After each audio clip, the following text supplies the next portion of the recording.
Nah, sesi satu tentang, mindset pengasuhan. Jadi itu tadi 2 cerita yang, mungkin nanti bolak-balik akan saya kembalikan kepada cerita tersebut, ya.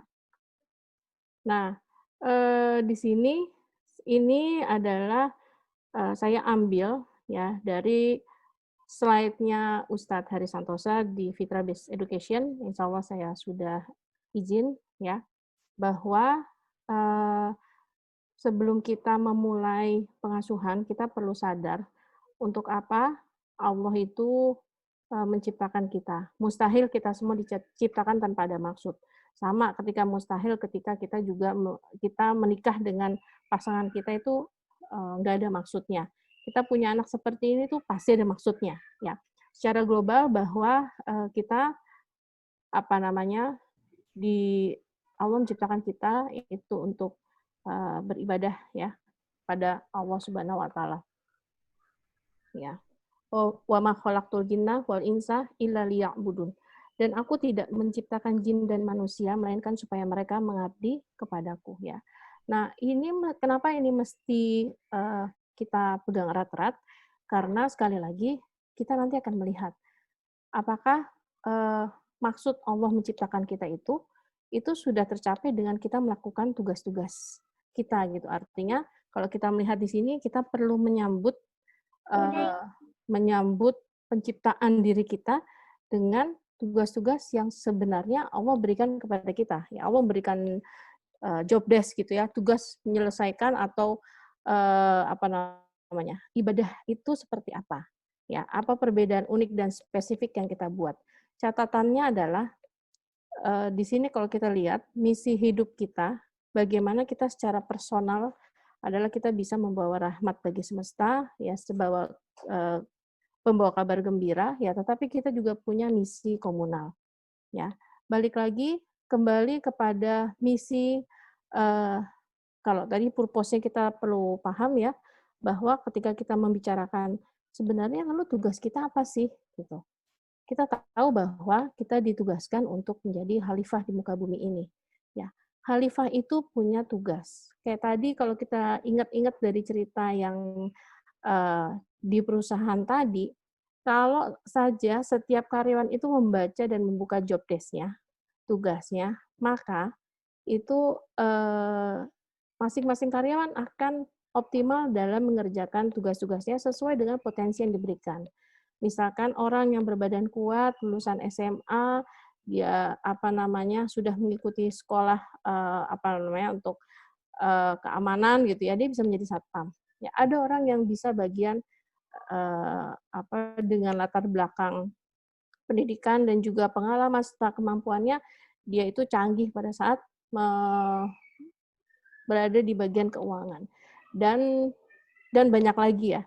Artinya jangan sampai kita sendiri nggak ngeh sebenarnya, tugas kekhalifahan saya itu secara spesifik apa ya? Kalau kita sepakat semua bahwa kita memang kita hidup itu untuk beribadah kepada Allah ya, dan kita pasti ingin, menjadi hamba Allah yang bertakwa karena kita juga sudah ditunjuk sebagai khalifah. Masalahnya kita sudah tahu belum, eee, spesifikasi bidang kita, ya kita akan menjadi hamba Allah yang bertakwa di bidang yang apa? Kita akan beramal soleh di bidang yang mana, ya. Jadi kalau dilihat balik lagi kepada 2 cerita tadi, ya, misi ini adalah terkait apakah kita sadar, bahwa tugas kita itu apa di dunia, ya. Dan tugas ini berkaitan juga dengan potensi kita yang nanti diberikan oleh Allah Subhanahu wa taala. Ya. Jangan-jangan sampai hari ini ada, kita sebagai manusia dewasa itu juga belum menemukan kira-kira saya hadir di dunia ini untuk apa ya, gitu. Mmm, saya tuh hidup begini-begini aja lah, yang penting saya sholat, yang penting saya, beribadah ya, tetapi ternyata di dalam, eee, misi ini nanti kita akan temukan seharusnya orang yang sadar akan misinya, maka dia punya sebuah cita-cita, yaitu visi. Dan cita-citanya itu adalah dengan membawa, eee, perubahan menjadi hal yang lebih baik. Bu Lita tolong suara ini kayak karena saya di sekolah jadi tadi suara anak-anak muncul semua, ya. Jadi itu kurang lebih tentang purpose, misi, dan visi. Ya, kalau kita lihat ini ya, mengapa engkau menjadikan khalifah? Khalifah itu ya nanti mungkin di sini ada hadir Bu Marti ya yang akan menjelaskan lebih detail bahwa kita sebenarnya khalifah itu banyak dan kita masing-masing diminta untuk ngecek sebenarnya tugas spesifik kita itu apa ya. Nah, setiap kita punya tugas spesifik. Aduh, mohon maaf ini orang Sunda yang nulis jadi spesifik di muka bumi ya. Mudah-mudahan dari 3 hal ini, purpose of life, mission of life, dan visi. Visi itu lebih pada cita-cita. Misi itu adalah berupa kata kerja ya. Hal-hal apa yang bisa apa namanya kita lakukan ya agar, nah di situ sudah jelas tertulis ya, panggilan langit kita itu apa sih? Saya berikan contoh ketika saya paham bahwa Allah itu menciptakan kita untuk beribadah dan memberikan tugas secara global adalah saya sebagai khalifah.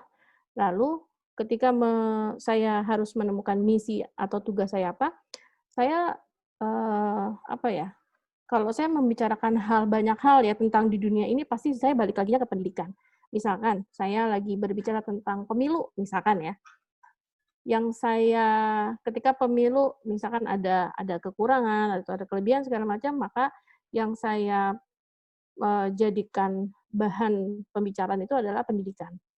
Ketika saya berbicara tentang perceraian misalkan, maka saya akan kembali lagi, ini sepertinya ada sesuatu yang harus diperbaiki dalam bidang pendidikan. Ya, dan bidang inilah yang perlu kita temukan. Ya, ketika kita sebagai orang tua sudah menemukan, maka kita bantulah anak kita melalui pengasuhan kita untuk menemukan bidang apa sih yang nanti akan mereka jalani.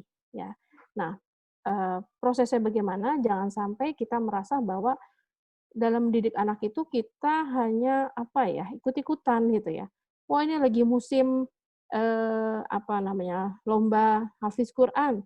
Yaudah kita harus masukin anak kita untuk gimana caranya bisa hafal juz 29 pada usia segini gitu ya. Terus wah ini lagi musimnya sekolah alam misalkan ya. Maka kita hanya sekedar ikut-ikutan, tanpa kita tahu bahwa proses pengasuhan yang harus kita jalani adalah proses yang alami, ini dan anak kita adalah anak-anak yang unik, masing-masing pasti punya kelebihan dengan apa yang Allah berikan potensi-potensi ke dalam setiap diri manusia. Nah, maaf saya mundur lagi ke sini. Ya, kita lihat ketika kita bicara pendidikan, ya itu berarti selayaknya kita itu bicara tentang peradaban. Ya, ketika kita bicara tentang pengasuhan, maka sebenarnya kita lagi menyiapkan manusia-manusia yang nanti akan mengisi peradaban di muka bumi ini. Ya, kalau kita lihat landscape peradaban ini juga, ada yang muncul? Oh, Hidup, bumi. hostnya di mana ini? Mohon bisa di mute. Nah, untuk landscape peradaban menurut Al-Quran, ini saya juga ambil dari Fitra Based Education, ya, bahwa peradaban itu ada Allah turunkan potensi, Allah ciptakan bumi dengan segala macam potensinya ya, ada fitrah alam di situ, ada kekayaan-kekayaan alam ya, dan Indonesia itu termasuk, seharusnya kita bersyukur ya, termasuk apa namanya, sisi bumi yang terbaik lah yang Allah berikan kepada Indonesia, bumi pertiwi ini ya, dengan segala macam kekayaan alamnya. Ya, lalu di situ juga ada manusia, ya, ada waktu, ada atau disebut sebagai fitrah kehidupan, ya, ada manusia sebagai orang yang nanti berperan untuk menjadikan peradaban ini berjalan, dan kita semua diberikan Allah itu peta, ya kita diberikan oleh Allah itu kompas, yaitu kitabullah, ya sebagai life system kita. Ya artinya kebayangkan kalau sampai sini ternyata kita sendiri tidak memegang, sudah mah tidak tahu tujuan kita mau kemana, kita tidak memegang peta, ya terus kita juga nggak tahu misi hidup itu ibarat jalan yang Allah berikan. Kita nggak tahu kita mau ibaratnya mau beramal di daerah yang mau beramal di bidang yang apa. Ya, di bidang apa kita mau beramal itu juga kita nggak tahu. Ya, akhirnya bisa jadi kehidupan kita menjadi kehidupan yang tidak bermakna. Ya, ketika kehidupan kita tidak bermakna, itu biasanya kita akan gelisah. Kita akan gelisah, kok kayaknya walaupun uang banyak, kayaknya hidup saya hampa gitu ya. Anak-anak saya sukses juga, tapi kok kayaknya ada sesuatu yang salah gitu. Itu yang hari ini semoga bisa semakin menyadarkan kepada kita bahwa ini semua diberikan oleh Allah itu sudah lengkap ya. Manusia diberikan dengan segala potensinya, tidak ada manusia yang gagal. Jadi kalau hari ini masih ada orang tua yang tidak percaya diri bahwa dirinya adalah berharga, ya itu harus dilihat lagi bahwa ibu dan bapak, kalaupun ibu setiap hari ada di dapur ya, tapi ibu perlu menemukan misinya karena apa? Ibu pasti punya tugas kekhalifahan yang spesifik ya. Masaknya ibu di dapur itu harus ada misi. Ya. Masaknya ibu di dapur itu mendidik anak di rumah itu kita juga harus punya visi juga. Visi itu adalah sebuah cita-cita. Nah, berangkat dari itu semua, ini yang tadi, bahwa di sini kita mengenal banyak, potensi itu ibarat benih ya, Bu, ya. Artinya kalau kita, oleh Allah itu sudah diberikan potensi yang luar biasa di dalam setiap manusia. Allah itu tidak pernah menciptakan produk yang gagal, dan itu harus diyakini. Nah, maka semua potensi yang ada di dalam diri manusia itu selayaknya lah ditumbuhkan dan kembangkan. Ya, tidak ada memilih salah satu, saya mau mengembangkan di bidang satu bidang aja gitu ya. Saya mau ini saja itu nggak bisa. Karena apa? Karena itu ini adalah sebuah life system. Bagaimana caranya supaya potensi yang diberikan Allah kepada kita itu sudah terinstal baik di dalam tubuh kita. Ya, tinggal apakah kita mau merawat, kita mau memupuknya sehingga menjadi sebuah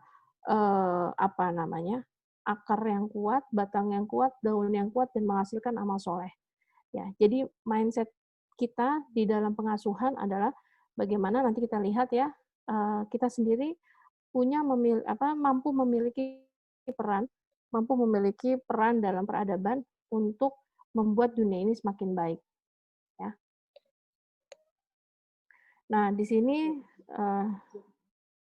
sini sekilas ada 8 potensi. Ya, saya tidak akan bahas semua hari ini, tetapi yang jelas nanti di sesi 2 kita akan bahas 3 potensi dasar ya, yang memang perlu kita rawat betul-betul sebagai dasar pengasuhan anak-anak kita. Ya, di sini ada potensi fitrah keimanan ya. Untuk kedepannya, kalau untuk di sekolah kami sendiri, kami menggunakan kata potensi. Ya, sementara kalau di fitrah based education itu menggunakan kata fitrah. Ya. Ada potensi keimanan, fisik, potensi untuk bernalar, seksualitas dan cinta, ada estetika dan bahasa, bakat dan kepemimpinan, fitrah perkembangan, dan juga individualitas dan sosialitas. Nah, ketika kita bicara tentang pendidikan, ya seharusnya kita bicara tentang peradaban. Ya. Artinya seharusnya pendidikan itu seharusnya merangsang seseorang untuk melakukan perubahan. Pengasuhan kita dalam mendidik anak-anak di rumah, ya seharusnya merangsang seseorang untuk melakukan perubahan. Kenapa? Karena tadi seorang khalifah itu adalah orang-orang yang senantiasa memberikan perubahan ya apabila memang ada hal-hal yang perlu diubah. Ya tentu saja hal-hal yang sudah baik itu harus dipertahankan. Ya hal-hal yang memang belum berjalan dengan baik itu harus diubah ya. Bahkan di sini dikatakan Buya Hamka banyak ilmu yang malah membuat dirinya takut melupakan perubahan bisa jadi karena fitrahnya tidak tumbuh menjadi giroh. Ya, nanti kita lihat mungkin ini masih awang-awang ini kenapa tiba-tiba ada giroh gitu ya. Tapi yang jelas ketika kita nanti bicara tentang potensi-potensi termasuk potensi keimanan, ya potensi bernalar, ya termasuk potensi bakat, di situ ending dari mekarnya apa namanya sempurnanya perkembangan potensi ini semua menyasar kepada amal soleh, ya Bu ya. Jadi bagaimana mindset kita adalah pengasuhan ini adalah pengasuhan yang nanti endingnya anak-anak kita itu fardu ainnya tuntas, ya. Setelah itu beranjaklah kepada fardu kifayah. Ya, anak-anak secara individu itu memiliki akidah yang kuat, memiliki ibadah yang baik dan berakhlak mulia, ya karena itu adalah fardu ain. Setelah itu setelah itu tuntas, maka dipastikan dia mampu beramal soleh. Ya. Dan orang yang beriman dikatakan adalah orang yang memiliki giroh untuk melakukan perubahan. Ya, antara rukun iman dan rukun Islam itu kan beda, ya Bu ya. Rukun Islam itu adalah bagaimana kita mengajarkan seseorang untuk melakukan amal-amal soleh, ya dalam bentuk fardu ain, ya fardu ain ibadah-ibadah yang mahdoh ya. Nah, tetapi yang paling penting adalah bagaimana kita bisa menanamkan keimanan, yaitu melalui rukun iman. Nanti kita bahas.